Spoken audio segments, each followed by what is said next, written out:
বাগানের আয়তন কত বড় অনুমান করার শক্তি হুজুরের নাই। মাছ দিয়া মহাসড়ক, একটা ধুলা বালু নাই, পাখির কিচির মিচির আওয়াজ, ফুল ফলে ভরপুর। এত মনোরম দৃশ্য দুনিয়ার কেউ কল্পনাও করতে পারে না। দুনিয়ার কোন মালি এত সুন্দর বাগান সাজাইতে পারে না। খাদেম খুদ্দামের কোনো অভাব নাই। মহাসড়ক দিয়া কিছু দূর হাঁটার পরে দেখেন বিশাল অট্টালিকা। এর যে সামনের ফটক আছে, এত বড় বিল্ডিং, এটাও দুনিয়ার কোন মিস্ত্রি দ্বারা বানানো সম্ভব নয়। এত সুন্দর সুন্দর পাথর, নামও জানেন না। কিন্তু মূল ফটকে শাহী গেটে গিয়া দেখেন এ জায়গা থেকে একটা ইট নাই, একটা পাথর নাই। দেখতে ভালো লাগে না? কি নাই? পাথর নাই। দারোয়ানকে ডাক দিছে, এই বেটা, পাথর কই?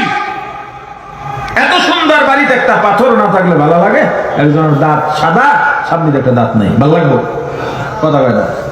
কালো জামার মাঝে একটা সাদা রং বা চুল লেগে দিয়েছে, ভালো লাগবো? সাদা জামায় আলকাতরা লেগে দিয়েছে, ভালো লাগবো? এত সুন্দর আলিশান বাড়ি, একটা ইট নাই, এটা পাথর নাই, ভালো লাগে না দেখতে।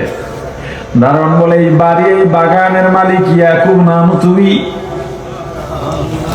আজকে তিনি আল্লাহর কাছে দুনিয়া চাইছেন, 3 লাখ টাকা চাইছেন।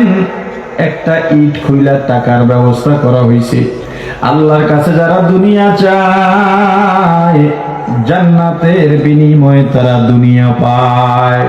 পৃথিবীতে যতটা রূহ আল্লাহ পাঠাইবেন, প্রত্যেক মানুষের জন্য জান্নাতে একটা বাড়িও আছে, বাড়ি বরাদ্দ করেছেন।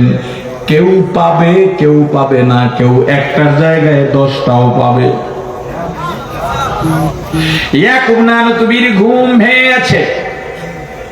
এবার আবার পাগল হয়ে গেছেন, ওযু করে নামাজে দাঁড়ায় আল্লাহর কাছে পাগল।